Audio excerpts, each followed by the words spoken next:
उस लम्हे जिस वक़्त आप खुदावंद यीशु मसीह को अपना शख़्सी निजात दहिंदा कबूल करते हैं, उस लम्हे जब आप यीशु मसीह को कहते हैं कि हमारे दिल में आ, एक दुश्मन है जो आपके ख़िलाफ़ आता है। वो आपके ध्यान को उस कसरत की ज़िंदगी से हटा देना चाहता है। जब तक आप इस बात को जानते हैं और इब्लीस के सब मंसूबों के ख़िलाफ़ आपने कमर बांधी है, तो इस बात से खौफज़दा होने की ज़रूरत नहीं। इब्लीस आपके ज़हन पर इसलिए हमला करना चाहता है क्योंकि आपकी सोचें आपके रवैयों को तरतीब देती है। आपने क्या कबूल करना है और मामलात को कैसे हैंडल करना है, ये आपकी सोचों के कंट्रोल में होता है। आपकी सोचें बहुत ज़्यादा असर रखती है, इसलिए हमें अपने ख़यालात का ध्यान रखना है क्योंकि आपकी ज़िंदगी की कामयाबी आपकी सोचों पर मुनहसर है।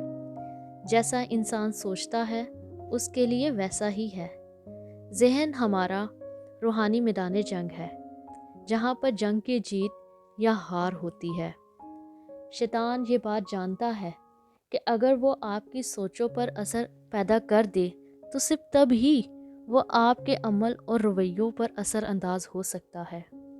इसलिए कलाम हमें कहता है कि हम खुदा के कलाम पर ध्यान लगाएं ताकि हम बाइख्तियार बन सके।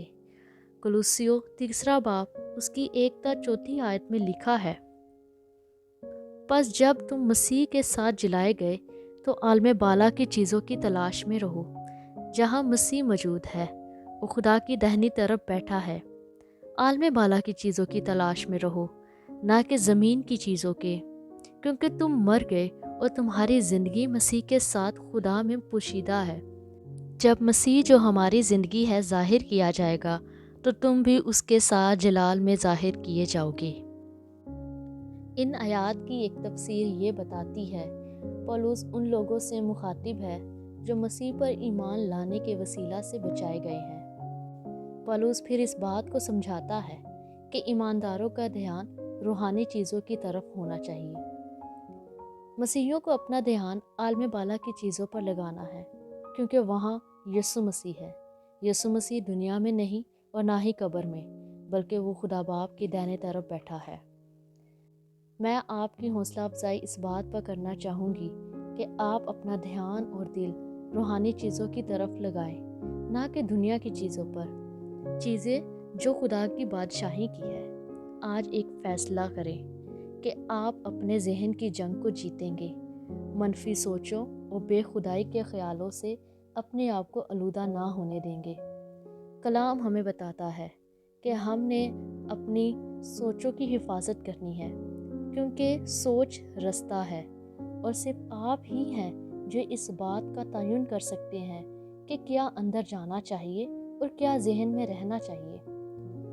अपने आप को खुदा के कलाम से इस कदर भर दे ताकि आप ये जान सके कि आपकी मसीह में क्या पहचान है। आप खुदावन में कुव्वत वाले और बहुत ज़्यादा काबिल हो जाएंगे।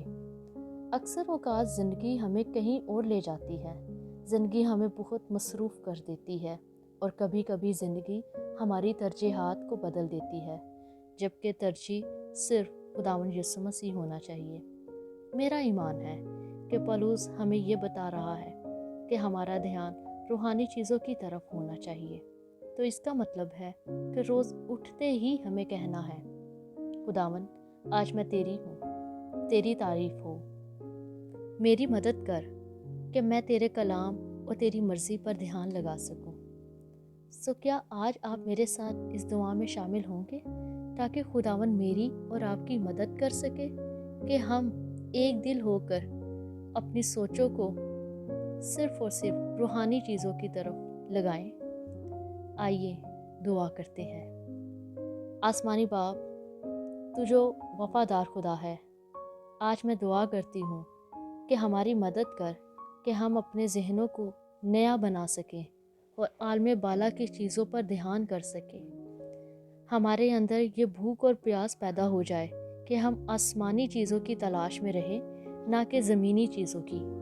मैं तुझसे ये सुनना चाहती हूँ, शाबाश अच्छे और दयानतदार नौकर। रूहुल कुद्स हमारी मदद कर कि हम अपना ध्यान सिर्फ खुदावंद यीशु मसीह पर लगा कर रखें। हमारी मदद कर کیونکہ بہت سی اور چیزیں ہماری توجہ لے لیتی ہے، مگر اے پاک روح، تو ہماری قوت ہے، تو ہمیں اپنی قوت دے تاکہ ہمارے دھیان اور ہماری چیزیں صرف تیری ہوں۔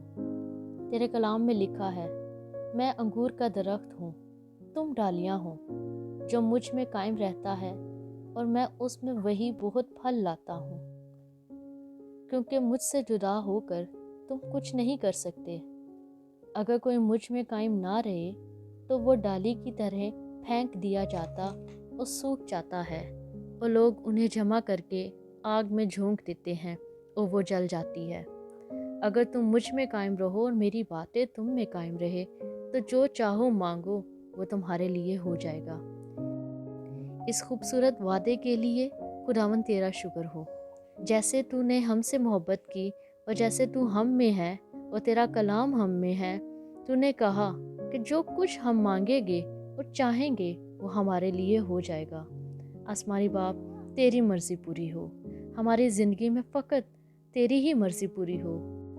آسمانی باپ، ہمیں فضل بخش کہ ہم تیرے تابع ہو سکے اور تجھ میں قائم رہ سکے۔ میری مدد کر کہ میں تجھ میں اور تو مجھ میں رہے، تاکہ میں زیادہ سے زیادہ پھل لا سکوں۔ میں اپنی حکمت پر بھروسہ نہ کروں بلکہ تیری حکمت پر جو بیان سے باہر ہے، کیونکہ تیرے بغیر میں اس ڈالی کی مانند ہوں جو سوکھ گئی ہے۔ میں تیرے وعدوں کے لیے تیری شکر گزاری کرتی ہوں۔ میں اپنے دل اور دماغ کے ہر کونے میں تجھے آنے کی دعوت دیتی ہوں۔ مجھے اپنی حضوری سے بھر دے، میں تجھ میں قائم رہنا چاہتی ہوں تاکہ میں اندر سے باہر تک تبدیل ہو جاؤں اور میرا کردار تیرے کلام کے مطابق بن جائے۔ میں ہر کسی کو محبت دکھا سکوں، میری روح حلیم ہو جائے، میرے اندر معاف کرنے کی روح ہو۔ ان سب سے بڑھ کر میری مدد کر کہ میں بہتر مسیحی بن جاؤں تاکہ میں سب کو مسیح کی محبت دکھا سکوں۔ میں درخواست کرتی ہوں کہ اگر میری سوچیں اور خیالات بھٹک گئے ہوں تو ان کو ایسی جگہ پر واپس لے آ کہ میری چاہت اور ترجیح صرف تو ہی ہو۔ اے خداوند، تو مجھے دنیا کی خواہشوں کے پیچھے بھاگنے سے بچا۔ پاک روح، میرے ذہن اور سوچوں پر تیرا قبضہ ہو۔